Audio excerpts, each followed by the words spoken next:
welcome back. Now, we have gotten to the stage where we want to take the onboarding and go into the onboarding and see what goes on. And so over here, we want to start with the planning and risk assessment. Now, when we say planning and risk assessment, what do we mean? Now, planning and risk assessment, in third parties, we need to be able to make sure that we are going through, or we are kind of understanding, or we are planning for this third party that we are bringing on board. So over here, we say that when you are doing the planning and risk assessment, we are trying to identify the inherent risks of the engagement. We need to determine whether the product or the services or the vendor is being considered as a critical vendor, a high vendor, a moderate vendor, a low or a very low vendor. And in all this, as we are considering, we are doing all these things, we need to be able to make sure that we are conducting what we call a risk assessment. And that risk assessment is what actually helps us to be able to do the tiering of this vendor. And remember, I told you that whenever you hear tiering, all that we mean is the rating of this vendor. Because we need to understand why we need to rate a vendor as a low vendor, a moderate vendor, or a high vendor. And that is what planning and risk assessment talks about. And so when we are talking about planning and risk assessment, over here we need to look at certain keywords. We need to know what a risk is. We've already defined the risk. Now over here we say that the risk is exposing someone or something that you value to danger, harm, or loss. When you come into the cybersecurity thing, we define risk as the potential or the likelihood or the possibility that a vulnerability or a threat will take advantage of a vulnerability to harm a system. A threat will take advantage of a vulnerability to harm a system. Always remember, a risk has not happened. But risk gives us an idea of what is likely to happen. Then we talked about the fact that whenever we see a risk, we see that we call something an inherent risk. Then we have criticality and the residual risk. What is an inherent risk? Now, these are risks that happens or that exist in anything at all. In cybersecurity, we will say that an inherent risk is a risk before you put in controls. Now, when it comes to TPRM, you realize that when we are talking about inherent risks, we are talking about risks before you even get into the engagement.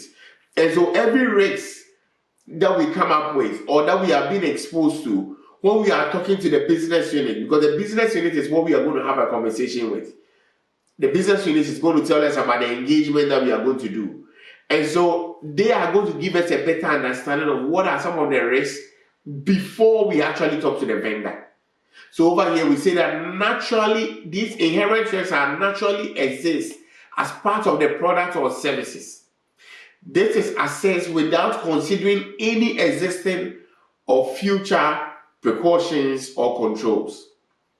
Inherent risk is often rated by a tier system on a scale of whether low, moderate, or high.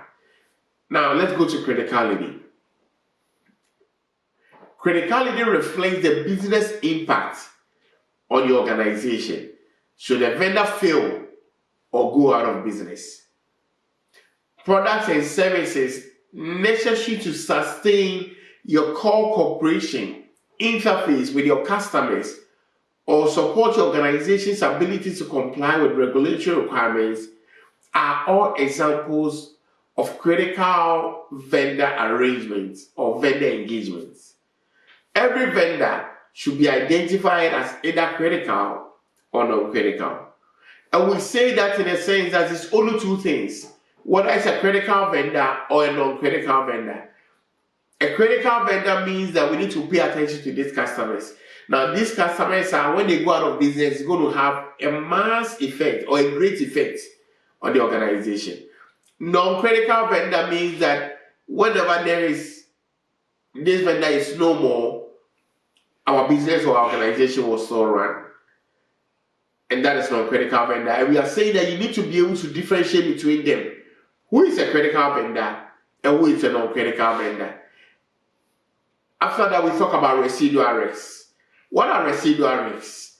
These are risks that remains after controls have been implemented or the effectiveness of the applied controls have been considered.